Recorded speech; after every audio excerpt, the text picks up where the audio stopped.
Hello everyone. It has once again been quite a long time since I've done a wrap-up video, but we are gonna put ourselves back in like the April to June time frame, and then I'll do a separate video for July and August because I actually read quite a few books in July and I don't think I'll be able to squeeze them all into one video, but I only read like 5 books in those 3 months. To be fair, some of them were quite long, and also in this stack you'll see a common theme because most of these books I read for a book club I was doing. So it's a good stack. Let's do a rapid fire version of what I enjoyed, didn't enjoy, but it's not a very diversified stack. It's kind of a lot in one same note and then 2 outliers. But let's go quickly and then we'll get into the fun summer books in my next video.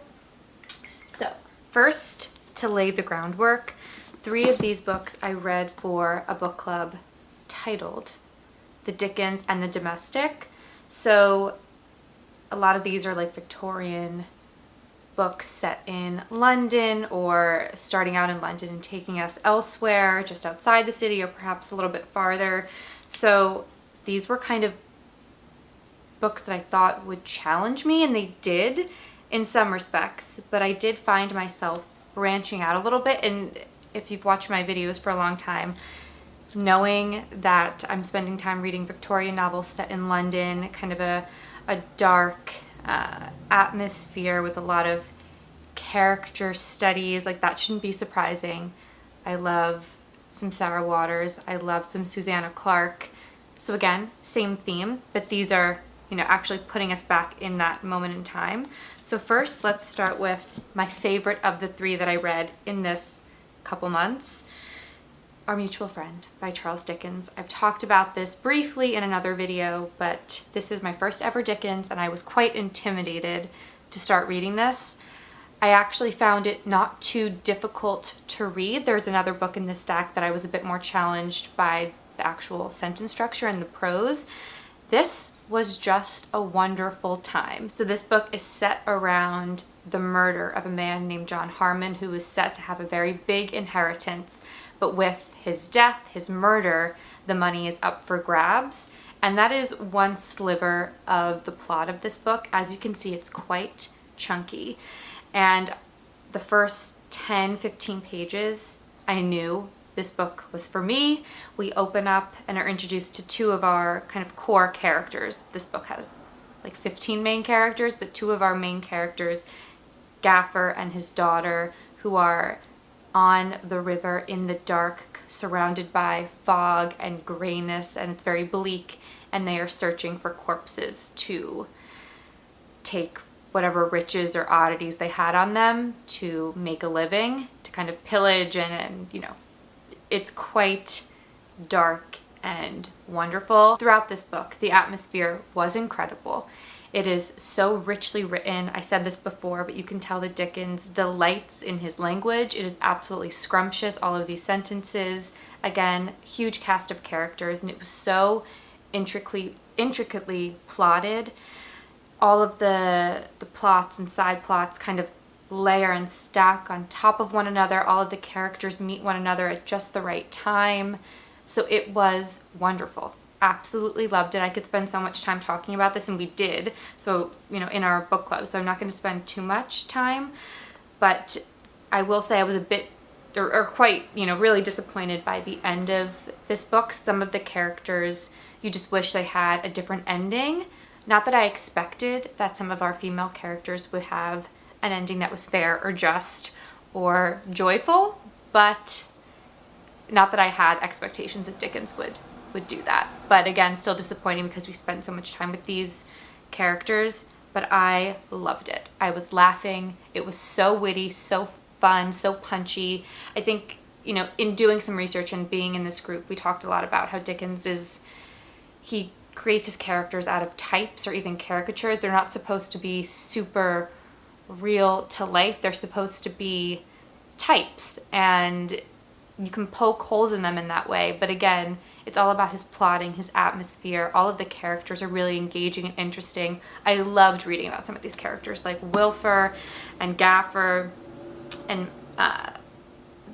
just everyone. I forget what the woman's name was, but one of the characters who owns this pub that people come in and out of, and she like knows everything that happens in the city. It was a joy to read.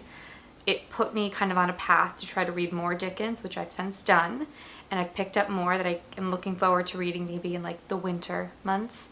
But I was really proud of myself for reading this and found that it was not too difficult for me, and that's a really good feeling because I was intimidated. I really, really loved this.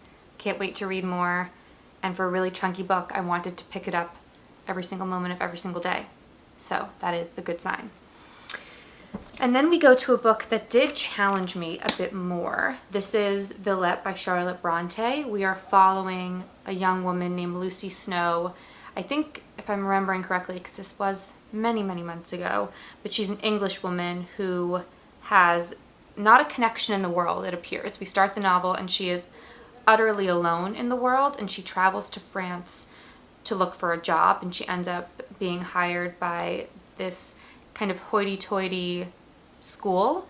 I forget what it's called now, but she is hired as a teacher, and unbeknownst to her, she kind of falls into this life that she wasn't really expecting, but she is the type of person who does fall into life. Life happens to her. She does not really make her life happen, if that makes sense. She is very depressed throughout the novel. It is a very interior book, which I think for its time is really interesting, that we spend so much time inside this young woman's head talking about or interrogating her own feelings of self-worth and internalized misogyny and kind of loathing for the girls that she is charged with caring for and teaching. And it's very layered, very complex. Like I said, it did challenge me a little bit more in the prose style. I just had to take my time with it. I will say that some of this book, it's kind of a spoiler, so I wonder if I should say it, but obviously this book is quite old. There were some, it's a gothic novel, so it's very bleak, very gray, very dark. We spend a lot of time in this kind of cold school. It's cavernous. She feels like she's an empty vessel. You know, it's all of those things, and it does get a little bit grating because she's having so many of these repetitive thoughts, which is the nature of depression. But as a reader, you're kind of hoping for more to happen, and there is really propulsive plot in some points. A lot of interesting things happening. There's a bit of a haunting element, a supernatural element, you might say, of this kind of ghostly nun that's haunting the school. I really enjoyed those moments. I wish it had ended, that part of the story had ended differently, because I always want to like identify the weird or the haunting in books that I read, and I would loved if that had like a bigger moment. But alas, I enjoyed this. It wasn't as fun. Obviously, it's not meant to be, but I'm really glad I read it. And yeah, I struggled with it. Sometimes I really did not enjoy it, and then some moments I was like really, really engaged with the story. So it was more of a mixed bag for me. And again, quite a bleak ending, but Lucy never really, I'm not surprised that is how Lucy's story wrapped up. And then the last book in this selection that I read for book club is Wives and Daughters by Elizabeth Gaskell. She is often compared to Jane Austen, and I will say that while I absolutely enjoyed reading this book, again, it's a really chunky book, I just really loved reading this, the process of reading this. We are following Molly Gibson. She's a very young girl when we start out this novel, and essentially it's a coming of age story about Molly. It is her realizing that her life will not always remain as it is. Her father gets remarried to a younger woman who she has this kind of tense and slightly combative relationship with, although there is quite a lot of love there. There's also a lot of frustration, and that part was really enjoyable to read, how these two women kind of learned one another and had these little quips, and it's really thin on the plot, this book. Not a lot happens at all, and it is quite big. We're experiencing the frustrations that Molly is having as her life starts to change around her. She is having a lot of dinner parties. She's meeting people in her town and her community. She's missing her father because now his time is taken up by another woman, and he's the town's doctor and he's called out a lot. So it's a lot of repetitive plot points but I've never been one to complain about that. I actually love a little bit of drudgery, a little small town life. We're doing the same thing every day. And part of the propulsive energy of this book is when Molly meets her new stepsister Cynthia, who's described as a little bit of a coquette. I had never really spent time reading any books that focus on the coquette so much. This also had some talk about the coquette. So that was interesting, kind of talking about the history of that with the group, because I really had no idea. And yeah, I will say that every time I picked this book up, it was like returning to the Hamley sitting room or Molly's garden. It was a safe, comforting book. I don't think that it has the energy that Jane Austen managed to get into every book I've read of her so far.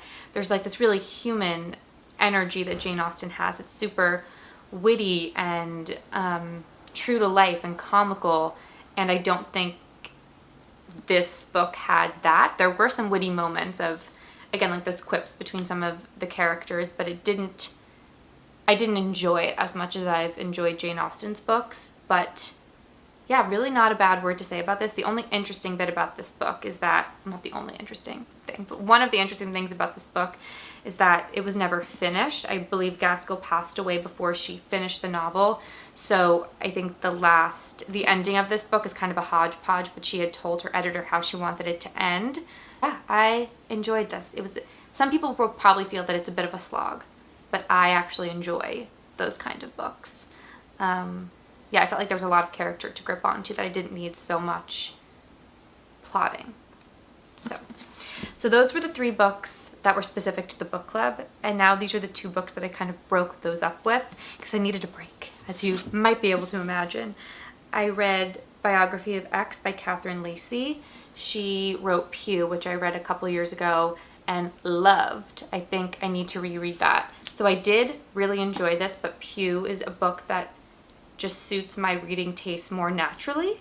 So this was a little bit more outside my comfort zone. It is, we are following a woman who's recently been widowed. Her wife has passed away, and she is compiling a biography of her wife's life.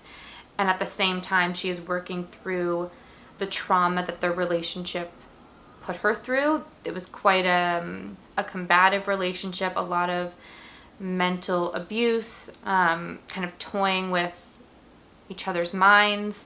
So we're working through that with our main character here, but also going back to piecemeal the story of her wife, because a lot of this book is about the split between the North and the South of the US, because this is a dystopian novel, which it's a very unique dystopian novel. The North and the South had a split. There was the Civil War, and I don't want to really explain what that all means because it's partly obvious, like the way the ideologies that have taken hold, but it was really enjoyable and interesting to read how Catherine Lacey brought this to life. This fictitious history felt very real and very palpable, and there would be all of this research and all of these books and letters and things to be found. It just felt very real. So the actual story arc of this book is really, really interesting. It's there's a lot of photographs included as she's hunting down these different contacts who can help her understand her wife, because her wife had many aliases. The reading of this book I thought was a really unique process. I thought it was this book kind of stands out. I haven't read anything that does what this book is doing. It feels very unique. It's super well written. It's very propulsive, which you might not think that this woman seeking interviews from all these different people and trying to hunt down these articles and to fill in this backstory of this person that she loved, who was the center of her life. Who was she really? And I found it super propulsive. Again, not to use the word grating twice, but this did get a little bit grating because it's a lot of, again, repetitive thought, and it's a little bit exhausting, but that's because the character that we're following, she is emotionally exhausted by this, but she also cannot stop. And every time she uncovers something, it kind of breaks her a little bit more, but she becomes obsessed and kind of loses touch with her reality because she just must find out all the ways she was deceived and manipulated and who this woman was. But again, the dystopian backdrop of this book was right up my alley. I found it so interesting, so unique. So I would really, really recommend this one, but Pew will always hold a special place in my heart. I think I mentioned this in another video, but I was listening to a podcast episode that Tana French was on, and she was being interviewed about one of her standalone novels. This is another book in her Dublin Murder Squad series, but she was being interviewed about one of her standalone books, and she was talking about the way she writes dialogue and how she talks in circles and writes these moments that are super intense, and how she plays with kind of this cyclical nature of conversations and the circular nature of conversations, that everyone knows what's happening but nothing is being said flat out right. And I just missed some Tana French. So I picked up, I think this is the 5th of the 6 books in the Dublin Murder Squad series, so I am approaching the end, which is sad. I've been reading these for a really long time, but this, I've definitely said this before, but the through line of the Dublin Murder Squad series is the Dublin Murder Squad, which is a fictitious group in the Dublin police force, but each book follows a minor character from the previous book. So whether it be the partner of the lead detective then becomes the lead detective in the following book, and you learn a little bit more about them.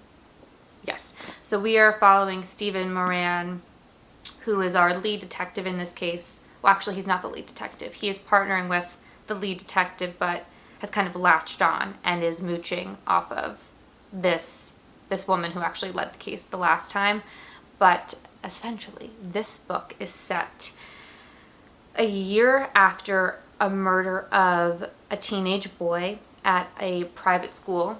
He was found dead. There was a big investigation, and the school that this boy attended is right next to a private girls' school where we spend much of this book. But we start out a year later because there is this place in the girls' school that the leadership created called the Secret Place, and it is basically this huge bulletin board that the girls can leave anonymous notes and photos and tell their secrets and bare their souls, and the school say that they did it so that the girls had a healthy outlet, but obviously because it is anonymous, it is also kind of a dangerous place. And we start this book out because a girl found a note on the Secret Place that said, "I know who killed Chris." And it sets off this second investigation because the first one was not successful. And we follow our main detective, Stephen, as he goes back to the school and interviews all of these girls, interviews the headmistress, and tries to uncover what these girls may know. And a lot of this book, I would say like 50% of this book, we are in these interrogations, in these interviews that the detectives are holding with the students. And as is often the case with a Tana French book, because she is embodying most of the time a male detective and leaning into that energy, it's a bit uncomfortable, especially because we are with teenage girls and we are inside the lead detective's head, who's commenting on their appearance, their bodies, how they behave, if he finds them ignorant and stupid and unattractive. So it's very uncomfortable. But again, Tana French is impersonating this voice.